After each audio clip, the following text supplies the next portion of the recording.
Good afternoon, everyone, and welcome to the third and final live discussion panel to celebrate the launch of the big book of whole school wellbeing. It's so exciting to be here today, and we'll do proper introductions in a moment, but for now I just want to tell you about what we're here to do today.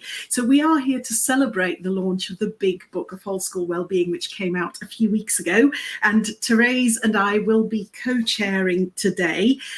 You will see me kind of flitting between screens with my eyes because, as well as co-chairing, I'll actually leave a lot of the talking to Thérèse because I'll be doing some of the techie bits behind the scenes. So if that's what you're seeing, it's not that I'm not paying attention, it's that I'm paying a lot of attention, but in different ways. And it will make a difference for me not to be doing all the talking because you can't shut me up usually. And anybody who knows that will know that about me.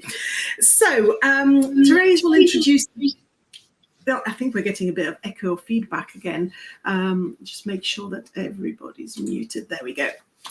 So Thérèse will introduce herself and the panel contributors shortly, and I'll introduce myself properly in a bit as well. But the panel today, so we've covered, yesterday we talked about diversity and inclusion and how that affects well-being in education. On Tuesday we talked about pupil well-being, and today we're talking about the very, very important topic of educator well-being, which is everybody in schools, not just teachers, and the well-being of parents and carers as well, and how schools can impact on that. And as you listen to the discussion, do join in. You'll see the little scroller at the bottom there. That will change in terms of messages, but right now telling you, make sure you do comment. So if you're watching on YouTube or on Twitter or on Facebook Live, you can post your comments and we will see them. And if you have questions, do please post them because we'll do the very best we can to address those as well. And do use the big book wellbeing hashtag as well whenever you tweet about today's event. So that's all I'm going to say for now. I'll hand over to Thérèse now to introduce herself and the panel.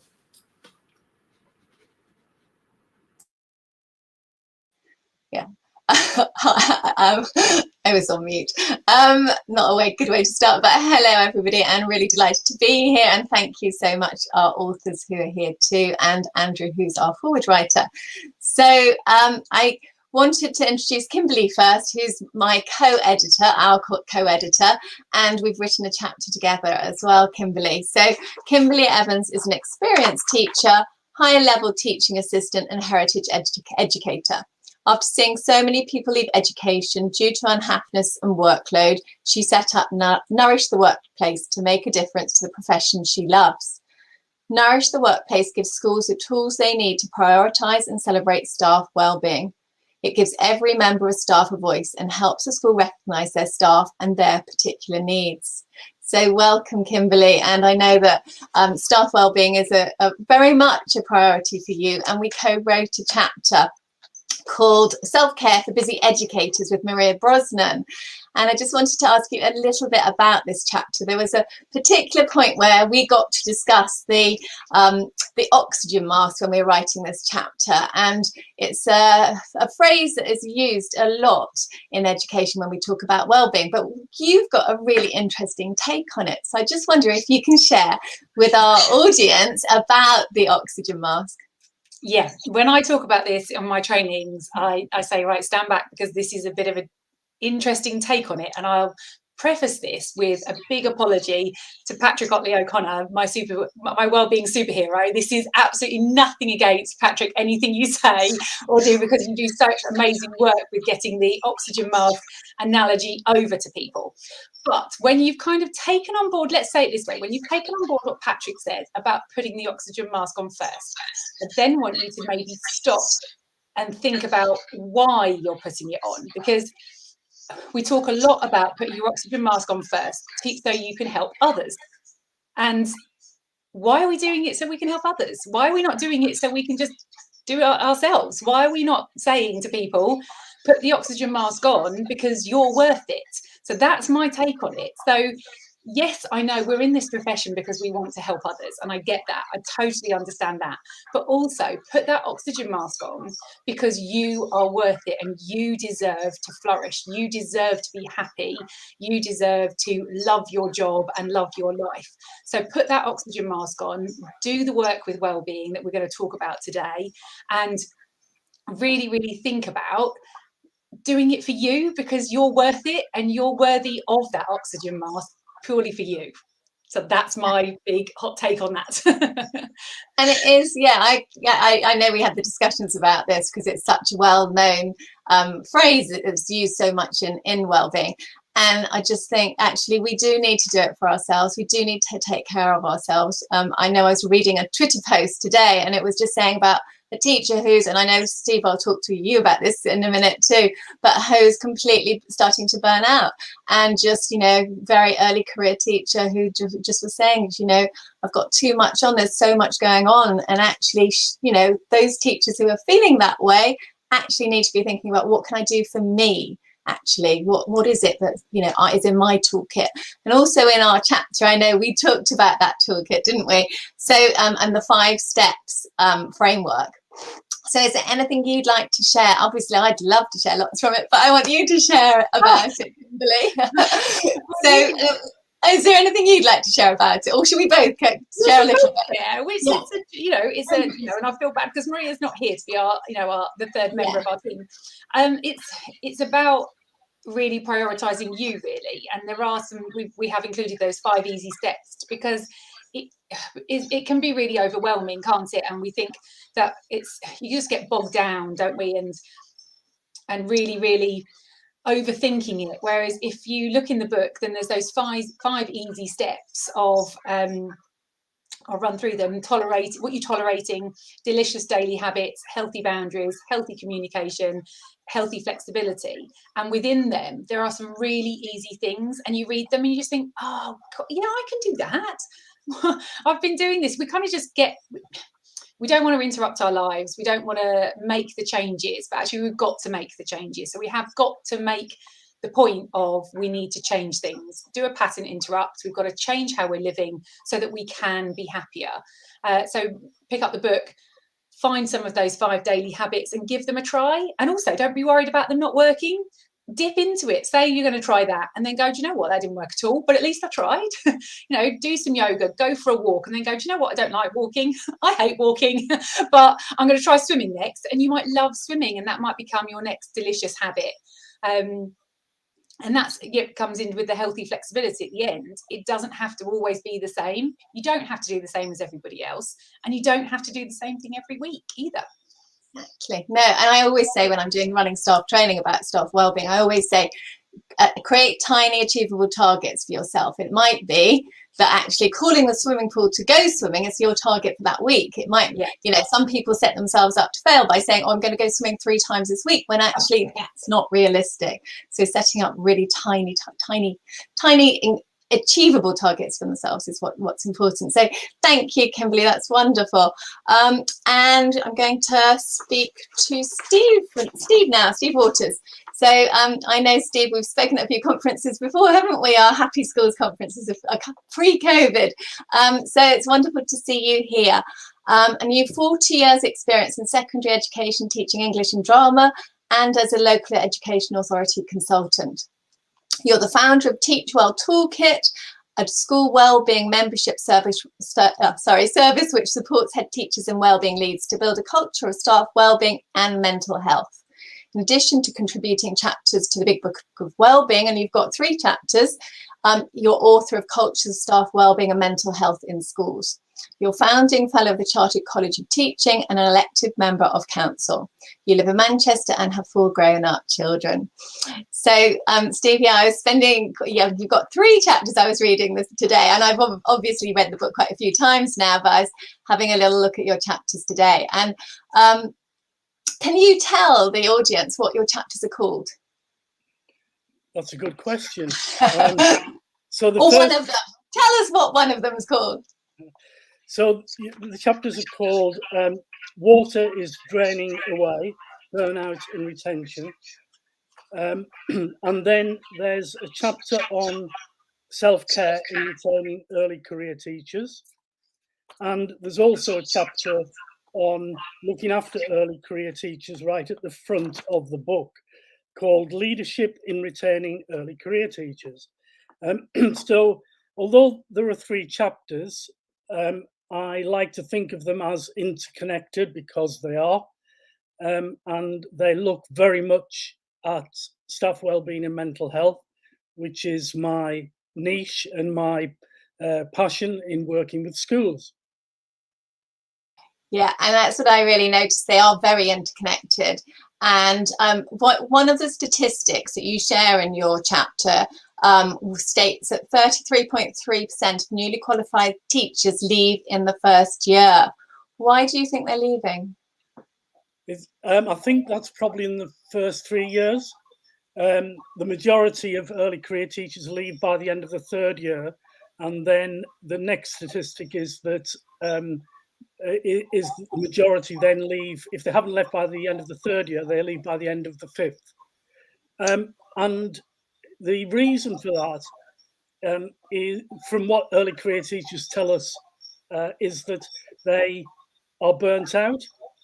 They find that the job of teaching and training at the same time is very stressful. And even though they've gone into teaching because they love working with children, most of them leave in order to save themselves.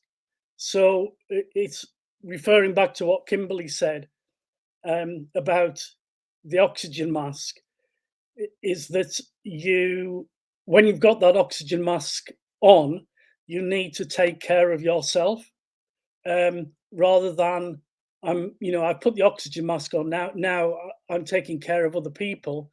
You really do need to have a plan for how you look after your own mental health and well-being. And the problem for me is that both in the early career teaching framework and in the newly written NPQs, the National Professional Qualifications, in middle and senior leadership, which have now been divided into different components, neither the early career teacher framework nor the NPQs have any specific reference to well-being and mental health. And I think this is a great mistake, and obviously a serious omission, because it's not only early career teachers who are leaving, it's teachers themselves. And more worryingly, or as worryingly, recently, I've been seen on Twitter a number of head teachers saying that they've had enough. They have to look after themselves, and they're considering leaving or have left. And the way that these chapters are connected is that the government's response is to emphasize recruitment and to put out new recruitment drives, with I'm sure expensive adverts to try and get more people into the profession.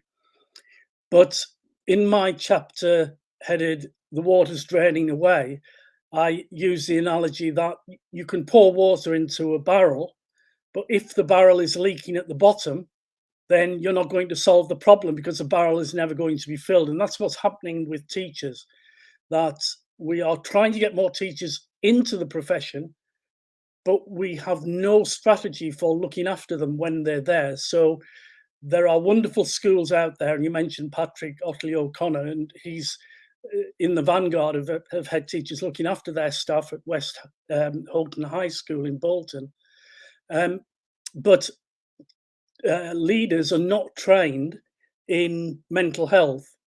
And so leaders who want to do something for their staff in terms of well-being and mental health often don't know what to do. They know that they need to do something, but what is it that they need to do?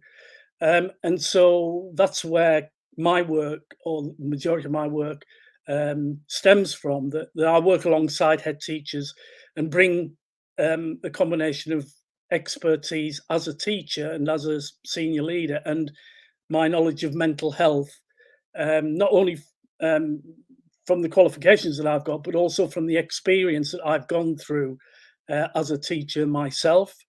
And I suffered from severe depression several times during my teaching career. Unfortunately, the schools that I belonged to were supportive, and therefore I continued my career.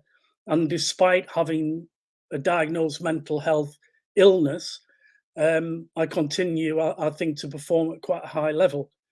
But if those schools had not been supportive, if they had said, well, you know, clearly teaching's not for you, you just can't hack it, or perhaps you need to think about another profession which is not as stressful, then I might have left the profession. And having looked back at my career, that would have been, first of all, a mistake, but also I know that I have been able to share my experience with many teachers and support them in their own mental health. So I guess the question we've got to ask ourselves finally is, when an early career teacher leaves the profession, what have we lost? What could that person have been? You know, and not say, well, okay, right, there's a gap, there's a gap that we need to fill, let's recruit a teacher. Because if we recruit teachers and they fall ill through mental health, we're just going to carry on with this endless spiral. So that's why I'm very passionate. We've got to stop people becoming ill in the first place. And Kimberley's approach to self-care is one aspect of it, which is very important. But schools have a duty and a responsibility to create the conditions as far as they can in which people thrive and do not become mentally unwell. Thank you, Steve. Is there, for people who are watching, let's say they're a newly qualified teacher, or they've been in the profession for a couple of years, is there one tip from your chapter that you know, or one piece of advice that you would give them? It's a very good question. I think what's most important is that you find someone who, preferably a teacher, who's in a similar position to you, and that you talk to one another about the difficulties or the challenges that you're having, as well as the successes. Because the evidence is that when teachers are heading for burnout, they often feel that they are failing. They don't want to fail.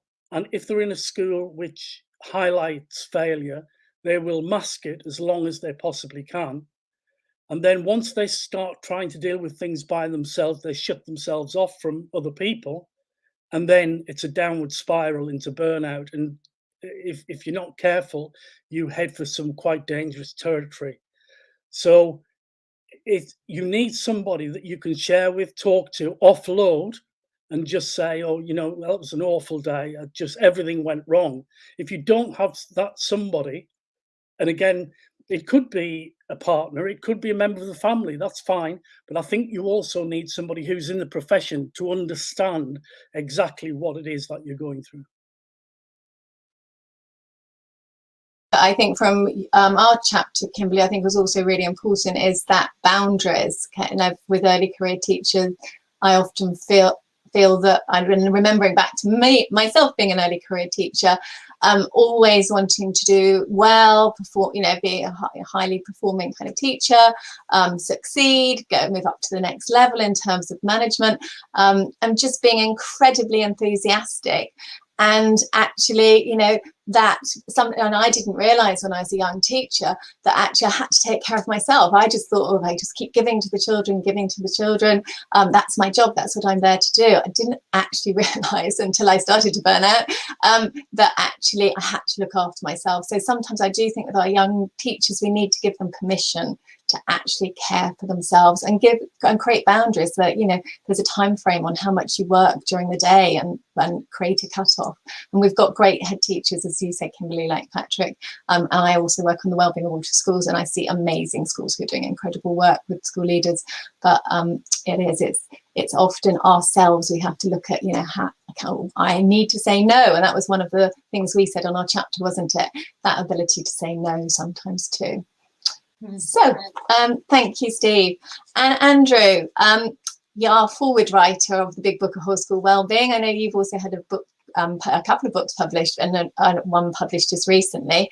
But you're a former deputy head teacher, a wellbeing campaigner, blogger, writer, keynote speaker, trainer, and coach for the Mental Health Award.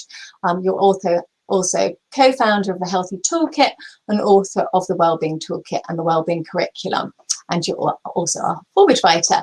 And you were deputy head until recently. So I wanted to ask you just a little bit in terms of, because this is also this panel today is about parents and thinking about how parents can support their children's well-being. So I just, given that we've had a really challenging year, or 2 years, and it's, we're not quite sure how it's going to transpire for the rest of this year and early next year, what kind of tips and tools do you think we can share with our parents to support them during, what has been a very difficult time?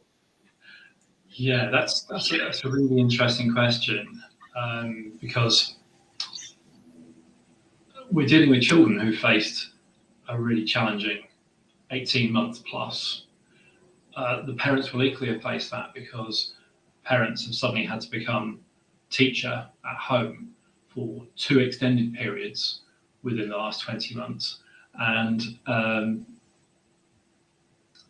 top of that, they're dealing with trying to maintain their own job, in some cases dealing with losing their job, unless they were fortunate enough to be furloughed.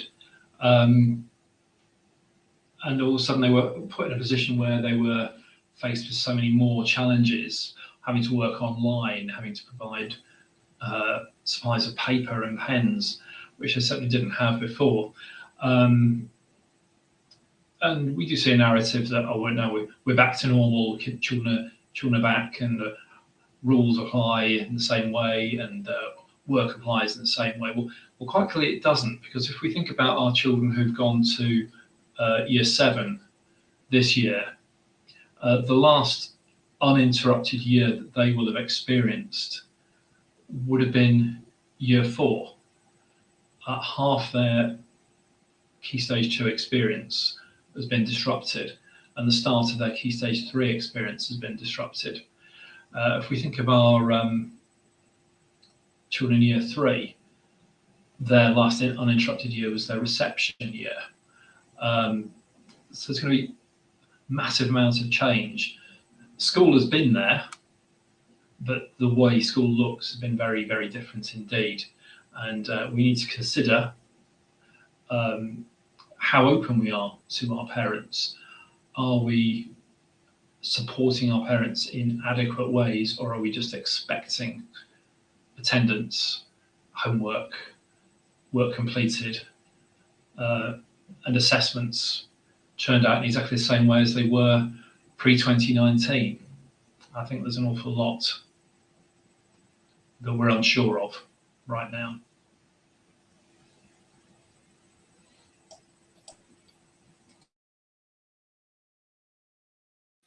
Mute myself. I know for myself, in terms of speaking with parents and speaking with head teachers and leaders, that particularly parents, who many of them are actually worried about the well-being of their children, the impact that this period has had on them. I know a parent who I've been coaching, she was just telling me her daughter was a very high achieving student, and she was very sporty, and obviously children who weren't able to do sport, weren't able to mix with their peers, there's for her child, she was seeing signs of depression, and then ended up having counselling.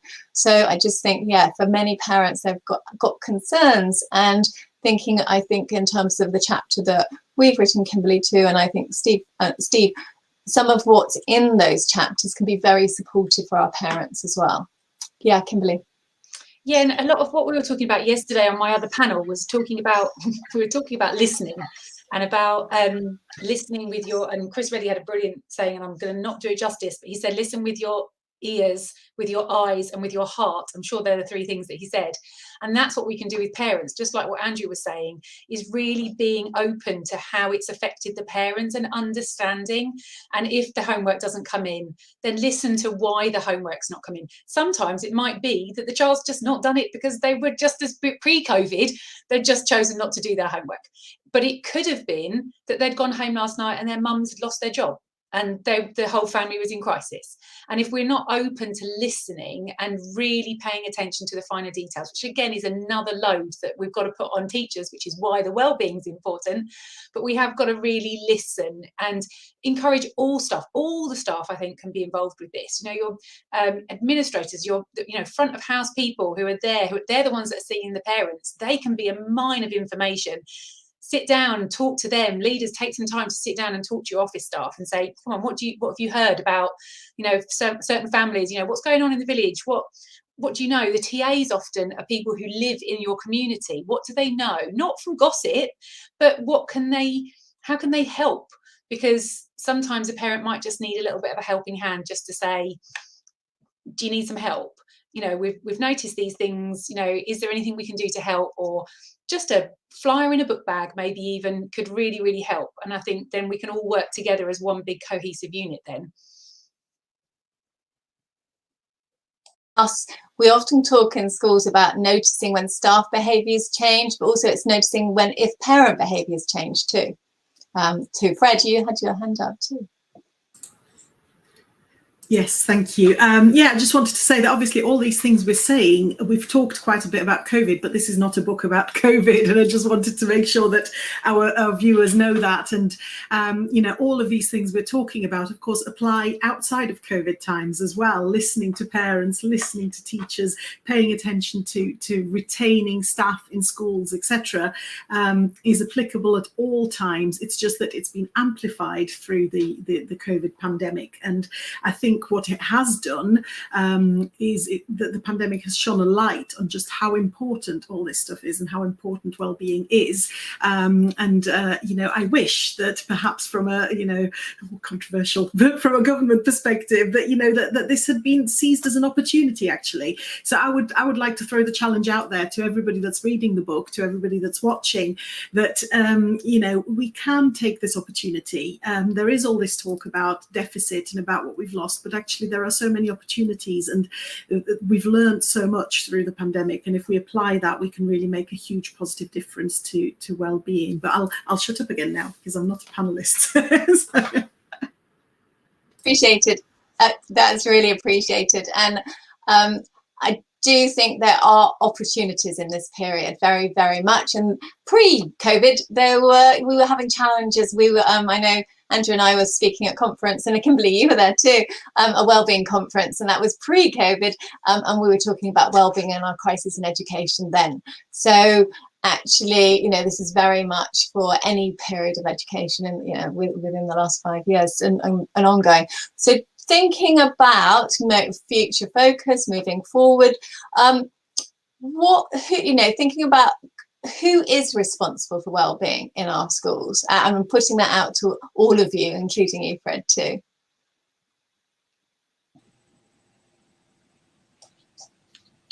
Shall I go first? Yeah. Okay. I did an interesting tweet poll about this last week. It was about health, but I think it will marginally cross over with well-being as well.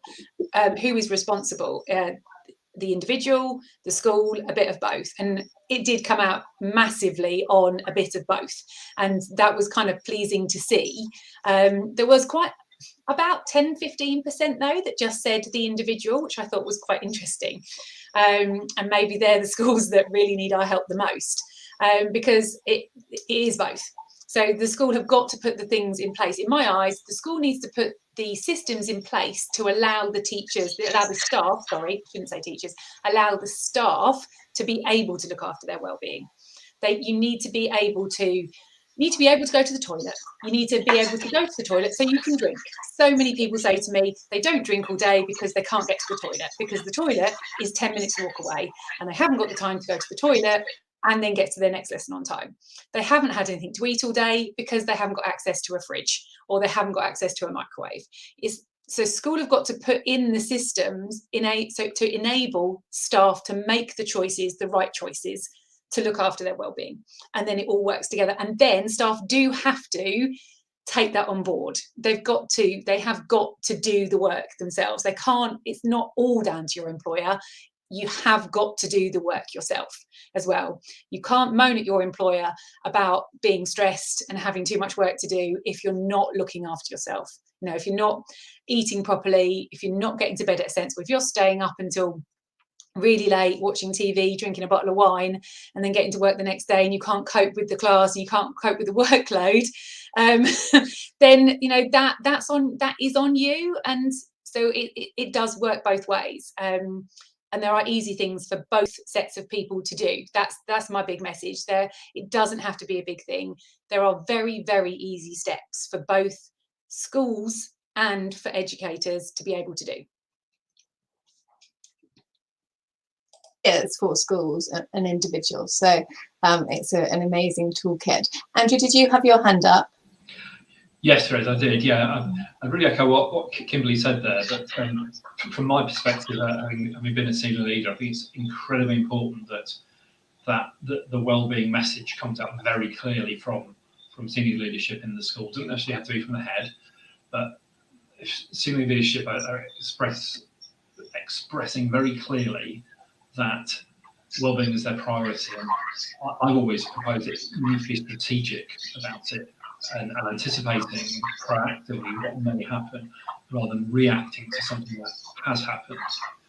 If someone has gone off with stress because of your policy decisions, you can avoid that by actually thinking what the implications of your policy might be. We've talked about putting your oxygen mask on first, which is a great analogy. But we also need to think what happens if that oxygen isn't connected, and that's for senior leaders. That's very important as well. But senior leaders need to make sure that oxygen's connected for everyone else as well, so they've got that facility that they can support themselves. Without that drive, that's really important. I just saw a message came up on the chat from one of our viewers about middle leaders being involved in supporting well-being. Again, it's very important. But models I've seen when I was researching were that middle leaders have been given the job of well-being coordinator, but they felt that their message was being diluted or even overridden by senior leaders who were all they talked about accountability and capability if you didn't do things right, what might happen on the learning walk. And then asked to do some input upon well-being. Everyone's well-being was instantly down because they felt accountability was more important than the well-being that they'd had. Interesting point Steve made about people dropping out after 3 and after 5 years. Observation that I've had in schools that I've been in several times. All the staff, the teaching staff, were either under the age of 25 or over the age of 40, and no one in between. And it's those in-betweens who are our future leaders. And if they're not there because they've got out of the profession or they're taking a break to go somewhere else, where are our future leaders? We're thinking about. Good question, Andrew. Thank you. Now, Fred, I want to pass back to you. I think, I thank you, Jade, for your question. And if anybody else wants to ask us some questions, that would be great. Just put them in the chats. Fred, I know you're going to introduce yourself and tell everybody about our competition.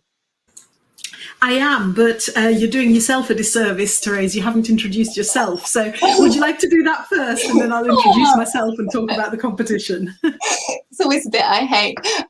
So I'm Thérèse Hoyle. I'm sure hopefully people know that by now, and I'm one of the co-editors on the Big Book of Whole School Wellbeing. I run wellbeing programs in school. I run a program called Flourishing Schools, but I'm also the founder of the Positive Playtime program. So a huge passion of mine is about creating wellbeing in the playground for our children and creating happy and healthy playtimes. And I'm author of 101 playground games and 101 wet playtime games and activities. And I am also a co-author of How to Be a Peaceful School, and I've got a chapter in our big book of Whole School Wellbeing about creating playground wellbeing buddies that can really, really support happy and healthy playtimes too. So thank you, Fred. You're very welcome, Thérèse. And you were going to have us miss out on all of that, you see. People needed to know about that. So yes, I'll tell you a little bit about myself, and then I'll tell you about the competition, which is really the important bit. So I am a former teacher, and I am one of those early careers teachers, actually, that Steve was talking about, because I left after 2 years in the profession, and I left because it was affecting my mental health, and it was affecting my family life, because everything that I was struggling with behaviour-wise, I was looking at my 2 toddlers and thinking, oh my goodness, I can't deal with this. So I just had to kind of prioritise my health, and unfortunately left the profession. And it was a very long time before I came back into schools doing what I'm doing now. And it was actually other people that kept pushing me, saying that what I was doing on wellbeing was really needed in education. So now I am a speaker and a trainer, and I lecture at master's level as well on positive psychology and wellbeing in education. And my passion is whole school wellbeing, which is why I was so delighted to have the opportunity to work on this fantastic book as co-editor, and to also contribute a chapter on cultures and systems for whole school wellbeing. And what Kimberley was saying earlier about her survey that she did about who's responsible, I asked a survey that I did a survey for my chapter, which was a little bit broader in terms of whole school wellbeing, but one of the questions there was also, who's responsible, and there was that kind of mix of the school, and specifically within the school, is it leaders, but also about that personal responsibility that we all need to take, and that actually everybody's responsible within a school, not just for their own well-being, but for everybody else's well-being as well, that we all have a role to play in that whole school well-being picture. I've got masters in applied positive psychology, and as I was coming to the end of that, I thought, oh, I might get bored. So I'm now doing a doctorate in education for my sins, and actually my research focus is whole school well-being. So that literally is, I live and breathe whole school well-being. I'm also founder and lead trainer of an organisation called Educator Flourish, which is a community interest company with a main focus supporting children's flourishing. So that's through workshops with children, but also with teachers and parents and non-teaching staff. And a lot of what I do there is actually support schools to embed well-being in everything they do. So in that theme of whole school well-being, and as well as co-editing and writing a chapter on the big book of whole school well-being, I've also written Recipe for Happiness, which is the only one that isn't to do with education specifically. And For Flourishing's Sake, which was published last year, as well as co-written with Elizabeth Wright, who's one of our co-authors as well on the big book of whole school wellbeing. I've co-written with her Character Toolkit for Teachers, that came out in 2018, and the Character Toolkit Strength Cards as well, which are aimed at primary school children, and they came out last year as well. So that's enough about me. Let me tell you about the exciting competition that we have for you today. So this competition, it won't just run today, it's been running throughout the week, and you have until 9 a.m. UK time, GMT, to enter into the competition. And it's a very simple competition. We want to give you 3 books, and we're going to be giving up to, as long as you all enter, we're going to be giving up to 9 books, so 3 for each of the panels that we've run this week. And all you need to do is, wherever you watch this, either live or as a replay, you can go onto that stream and reply to it, post a comment to it. And you need to tell us, who would you give the 3 copies to if you won them, and why? Okay, so what we want to encourage you to do, of course you can keep on for yourself if you haven't got it yet, but what we want to encourage you to do with this competition is to actually share this book with other people who could really benefit from it. So who would you give your 3 books to and why? And make sure you use the hashtag Big Book Wellbeing. Now, all of that information, you don't have to remember it. It's all on the Cowley website, okay? And that website, there we go, I'll put that at the bottom. It's edwellcole.wordpress.com, and you can see it on your screen there. There is a tab at the top that says the Big Book of Whole School Wellbeing. So if you go onto that page, you have all the replays of all of these lives. You have the information about the competition and also where to get the book from with a 30% discount, and that's only valid until the end of December, so you're going to have to hurry for that one. So I will remind you about all of this later, but let's get back to the panel, and I'll hand back. Oh, one more thing actually that I do need to say. When we're talking about parental well-being, the one person that we haven't introduced because unfortunately she wasn't able to be here today after all was Kelly Hannaghan. She wrote a fantastic chapter on supporting parental well-being and actually really building parental engagement in school in a way that's very, very effective to support their well-being as well as their children's well-being. So although she won't be able to talk to us about it here tonight, do get the book, or if you have already got it, then go to her chapter and have a read of that, because it's a really worthwhile read. And I'll hand back over to you, Thérèse. Thank you. I know there's somebody's asked a question for Kimberley. Can you, I can't see it, can you tell us what it says, Fred? Oh, hi Kimberley, how would you suggest getting middle, we've already said that one, haven't we? Yeah, no, so it's not a new one, okay. So thinking about in terms of key priorities moving forward for next year, what priorities do you think schools should be focusing on to do with wellbeing?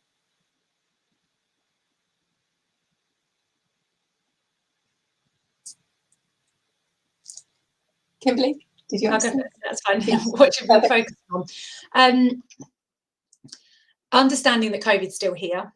I know this isn't a book about COVID, and we've, you know, it's very important to say that, but just understanding all the, and I think as there's fingers crossed we do get into the recovery stage and we do start to make positive changes, that's going to be a time of turbulence as well for staff, for children, but also for staff and therefore then parents. So really recognising that it's not just going to be click your fingers and everything's going to go back to how it was before. And actually, do we want to go back to how it was before?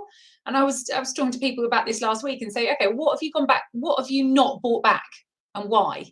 Because there's sometimes we can see it as a positive that we've tried new things, we've found new ways of working, we've decided that actually, do we need to all do assembly every day? Do we all need to come to the hall? Some people will say yes, some people will say no, because it depends on what's right for your school. But really have a look at what needs to come back, what doesn't need to come back, but also really keep a very close eye on how everybody is doing at different stages of us coming out of COVID as we get to that point, and how people are coping. It's really important, I think, for with the staff to just, I always, when I'm working with Options Education on their Wellbeing Award, I often say is just notice if behaviours change, notice if people, you know, when people are happy, notice that too. But just notice if anybody's behaviours are changing too, and know that those people need support. Andrew, I think you had your hand up too, did you? Yeah. Yeah, I think, Thérèse, one of the most important things that schools do is a degree of action planning for wellbeing. Some school leaders are very good at coming out with action plans and showing their IT skills, but wellbeing's got to be more than a paper exercise. It's got to be about school culture. It's got to be about a dedication to making sure things work and recognising things that don't work, because no one's going to get everything right all the time. If you just think about your experience in the classroom, you know, everyone has a bad lesson every now and then. Everyone has a great lesson every now and then. You try and be as consistent as you can. The same thing with well-being, is making sure that we're being absolutely consistent. So if we're going to action plan for well-being, you know, let's think about what are the big things in the year. When are your learning walks going to be? Are they going to be unannounced, or are people going to know ahead of time? When your book scrutiny is going to be sudden, like to surprise people, or are they going to feel they're being caught out, or will they know it's part of the culture of school improvement, not school criticism, school improvement, which is there's a massive difference between the two. Actually thinking ahead, what might the stresses be? We're coming up to December in a couple of weeks' time. Primary school colleagues know that Christmas basically starts in October, and the stresses of preparing Christmas productions and everything else that goes with that term are huge in primary schools, particularly in Key Stage 1 and EYFS. But combine that with end of term assessments, getting your data in on time, people needing that data, needing to analyse that data. There's lots and lots of stresses that come along, and can we actually manage how we're dealing with that in an effective way? Thinking about everything that goes on in a school. And this was as effective pre-pandemic as it is post or during pandemic, as whichever situation we believe we're in. Things haven't changed because of what's happened in the last 20 months, but it has allowed people to actually focus a lot more on it, and to simply dismiss this as COVID is gone, which we're hearing from experience of colleagues who've had at Ofsted, does suggest that perhaps some action planning isn't in place, and I think we really do need to be planning.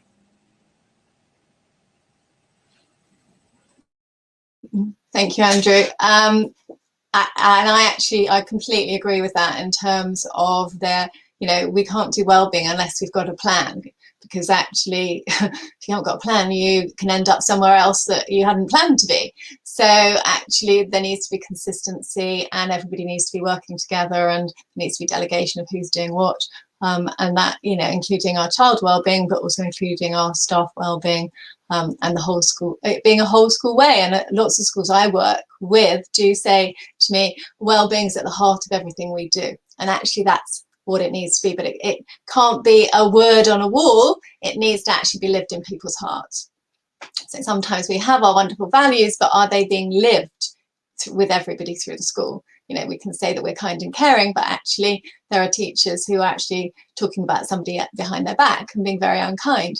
So actually, we really do need to look in our hearts in terms of, our behaviour as well. We have behaviour policies for our children, but actually, what's our behaviour like? How are we showing up? What are we doing to take care of ourselves?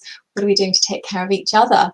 That being really, really important. And I always think in schools, it's not the big things, it's always the really, really little things. It's the fact that when I go into the loo in a school, I can see some positive and funny jokes on the wall, and the fact that actually in that school they've got some hand cream, lovely hand cream, and really nice soap, that makes a difference. In fact, I go into the staff room, there's some fruit. When I go into the dining hall, the children, people are supported. So yeah, Kimberley, I can see you want to say something there too. Yeah, I'm so glad somebody else has said that, because so I think that's a massive message to send, because so many schools think that workload's the issue. And yes, workload is an issue, and I said this last night, but we all get into teaching knowing that there's going to be a workload. And yes, there are lots of work that we need to do around workload, but if your environment is nice, and there is nice soap in the toilets, the environment's nice to work in, you're going to be able to deal with the workload better. If you go to the staff room at 4 o'clock and there's no teaspoons to make yourself a cup of coffee, that might be the straw that breaks the camel's back, and that is it for your day, because you've dealt with challenging behaviour, you've dealt with stressful parents on the gate. You come in and just think, I just need a cup of coffee, and you get there and no one's put the dishwasher on, or the milk's run out. that's it. And it's those tiny little things. Stop trying to deal with the massive stuff up here. I can't work out where my hand's meant to be. Stop trying to deal with the massive stuff up here if you haven't dealt with the tiny little mini bits, because then this stuff's never going to get sorted, because people are then going to keep getting worn down by all the little bits, not having enough paper for the photocopier, not being able to get a drink. Nobody said hello to them today. Nobody said thank you to them today. All of those little things really matter.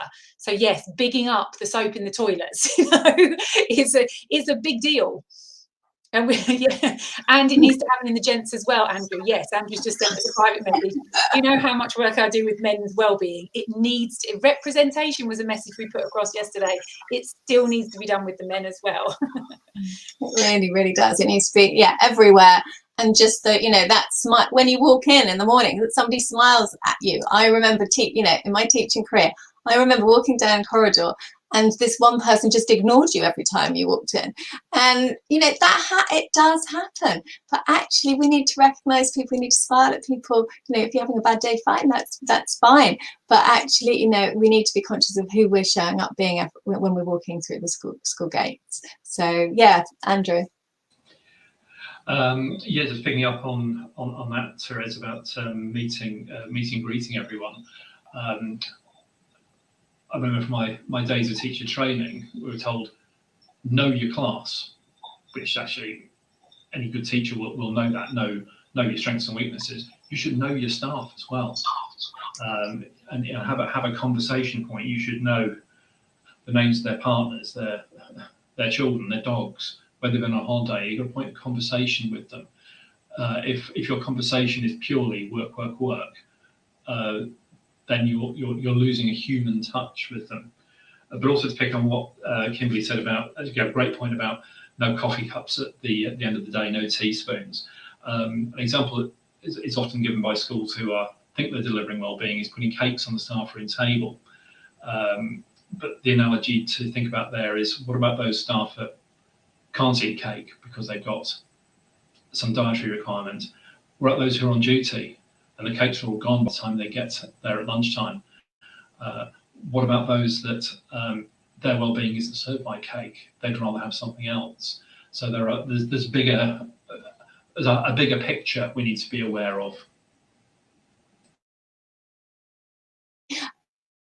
And sometimes it is the going and relieving in the winter months, taking a cup of tea out to somebody who's on duty, or relieving them because you've noticed that person is looking really tired, and actually saying, well, can I do your duty for you?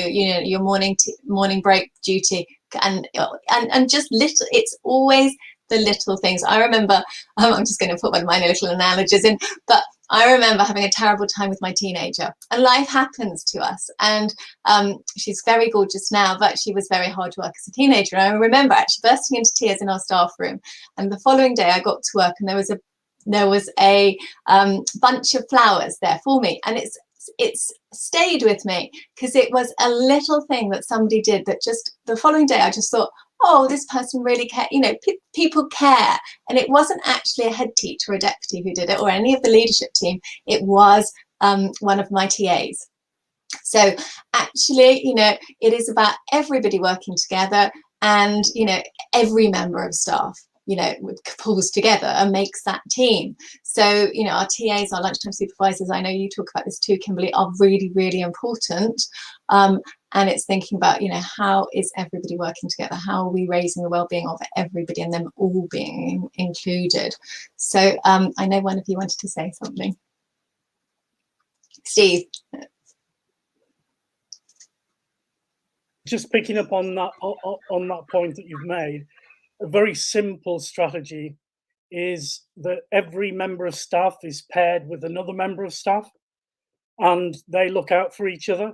So if one of them is on duty and hasn't had time to make themselves a drink, the other brings their drink to them while they're on duty, and vice versa. But you also made the point about the workload is often cited. It's the most cited factor that staff will recount that leads to stress, leads to burnout. But actually, strangely enough, there's a lot of research evidence to say that if other factors are in place that are supportive and support your well-being, then workload can be tolerated. So I just want to very briefly explain that there are 5 other factors that lead to burnout, and this is from Christina Maslach's work in the 1970s. So another factor is a lack of reward. In other words, you're not appreciated for what you do. Nobody says thank you. You're just expected to do your job. So as Kimberley's already said, it's the little things. Saying thank you doesn't cost anything. Saying that was a great assembly you ran, or I looked in on your lesson in passing and the pupils were really engaged. This makes a huge difference. And then the other factors are a lack of control. So if you are constantly being told what to do and you are micromanaged and you don't have any professional autonomy, that is a factor that will lead with the other factors to burnout. And then a lack of fairness. Have you heard in the staff room someone say, well, I'm not going to apply for that job because I know whose name's written on it already? Is that a pervasive feeling amongst the staff that you're not going to get on unless your name has been identified by the leadership?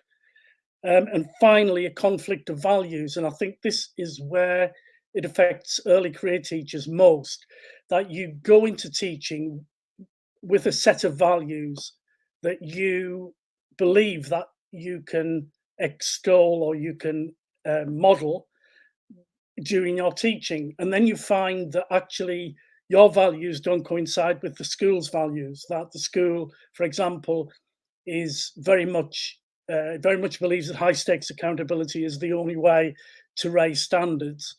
And then your own values come into conflict with the organizational values.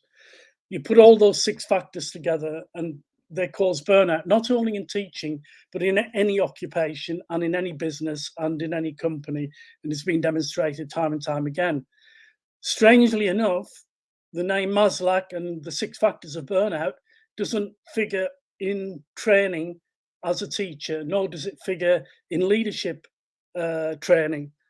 And it should, because you need to be aware of what factors lead to burnout so you can make sure that those factors don't have impact in your school. I'll just sort of recount this one anecdote. There's a head two.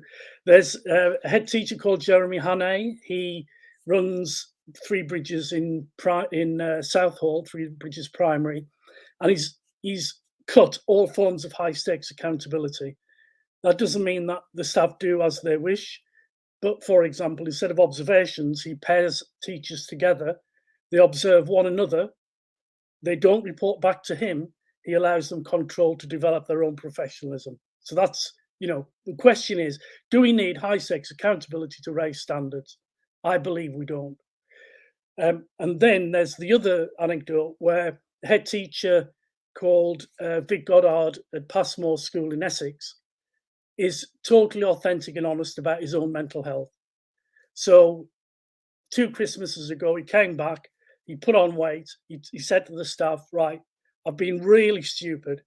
He said, I wanted to relax, but I've chosen to relax on the sofa watching box sets at the same time as dipping into the quality stream. He said, so I put on half a stone. If you see me walking around school with a biscuit or a chocolate bar in my hand, you don't need to say anything. Just come up to me and take it out of my hand. And so he, in sharing that with the staff, that gives permission to the staff to regard him as a human being, but also somebody who's saying to the school community, I need your help. We are all in this together and we can all help one another. And that is a really important message. So it's not the head looking after everybody else. It's the school community looking after each of its members. Thank you, Steve. I mean, yeah, there is an element of actual vulnerability where actually school leaders we need to be vulnerable. There's a lot of work with by Brené Brown that talks about the power of vulnerability, which is very powerful. So I know we really do need to start wrapping up now.